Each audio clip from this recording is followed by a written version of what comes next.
یہ جو ہم دنیا کی بات کر رہے ہیں اور دوسرا عالم، اس کی اگزامپل دیتا ہوں کیونکہ بچے اگزامپل کے بغیر سمجھتے نہیں ہیں. دوسرا عالم جو ہے وہ خواب ہے، ڈریم، جو آپ سوچتے ہیں. خواب کے اندر باڈی بھی ہے، خواب کے اندر ذائقہ بھی ہے. مطلب آپ کو فیل ہوتا ہے بعض اوقات میں نے میٹھا کھایا تھا خواب میں. یعنی خواب بھی باڈی رکھتا ہے لیکن یونیورس کوئی اور ہے. ایک دم آپ باہر آ جاتے ہیں، ایک دم آپ فلائی کرنے لگتے ہیں، ایک دم آپ موومنٹ کرنے لگتے ہیں. یہ ساری چیزیں خواب کے اندر بھی پائی جاتی ہیں. مختلف لوگوں کے خواب ہیں اور ہر کسی کا خواب سچا نہیں ہوتا.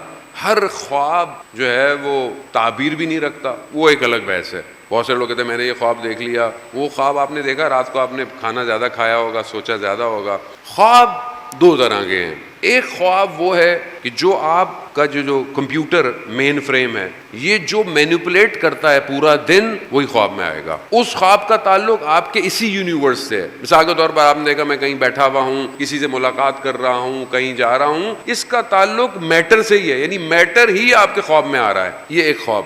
دوسرے خواب وہ ہیں جو اس عالم سے نہیں ہیں بلکہ وہ دوسرے عالم سے خواب میں کنیکٹ ہو جاتے ہیں. اور وہ دوسرا عالم کون سا ہے؟ وہ عالم برزخ ہے. وہ ادر کائنڈ آف مجردات ہے. یعنی ایک خواب خود عالم مثال ہے جس کو فلاسفر کہتے ہیں. پھر ایک برزخ ہے. برزخ پیرالل یونیورس ہے. جو مر گئے ہیں وہ وہاں رہ رہے ہیں. کچھ لوگوں کے خواب ادھر کنیکٹ ہو جاتے ہیں. مثال کے طور پر آپ کے کسی مرحوم آپ کے خواب میں آ جائے، وہ تو زندہ نہیں ہے، تو ان کی روح یا ان کا وہ جسم جو برزخ میں ہے وہ آپ کے خواب میں آتا ہے.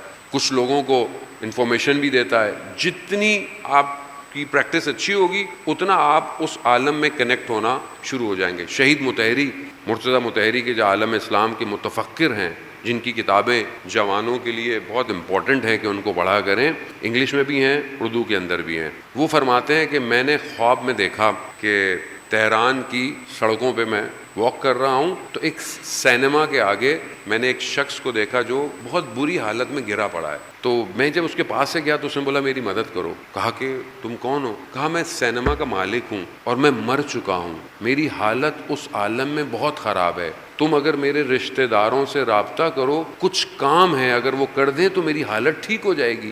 تو شہید مطہری کہتے ہیں میں نے اس کو کہا کہ میں تمہارے خاندان کو نہیں جانتا. تو اس نے خواب میں مجھے ٹیلی فون نمبر دیا. میں جیسے ہی اٹھا میں نے فوراً نوٹ کر لیا کہ میں بھول نہ جاؤں. پھر میں نے صبح کال کی. ان کا فلانے صاحب کا گھر ہے. کہاں؟ آپ کون؟ کہا میں مرتضیٰ مطہری بات کر رہا ہوں. میں نے خواب میں ایسا ایسا. تو کہہ رہے ہیں جو اس نے کہا تھا وہ صحیح کہا تھا. یعنی آدمی کی روح بزرگ ہو تو خواب میں وہ دوسرے یونیورس سے کنیکٹ ہو جاتی ہے اور انفارمیشن کو ریٹریو کرتی ہے. میں یہی لینگویج یوز کر سکتا ہوں جوانوں کے لیے کمپیوٹر کی، اور مجھے اس سے زیادہ کوئی آتا بھی نہیں ہے. مطلب آپ کسی اور سرور میں چلے گئے، کسی اور کے کلاؤڈ میں گھس گئے اور کلاؤڈ سے ڈیٹا آپ نے اتار لیا. پاسورڈ آپ کے پاس تھا، سب کے پاس پاسورڈ نہیں ہے. خوب ایسے ہی ہے، وہ عالم موجود ہے. اگر آپ نے اپنے آپ کو اپ کیا تو آپ کنیکٹ ہو جائیں گے. اسی طرح جتنا آدمی بڑا ہوتا جاتا ہے اتنا کنیکشن سٹرونگ ہو جاتا ہے.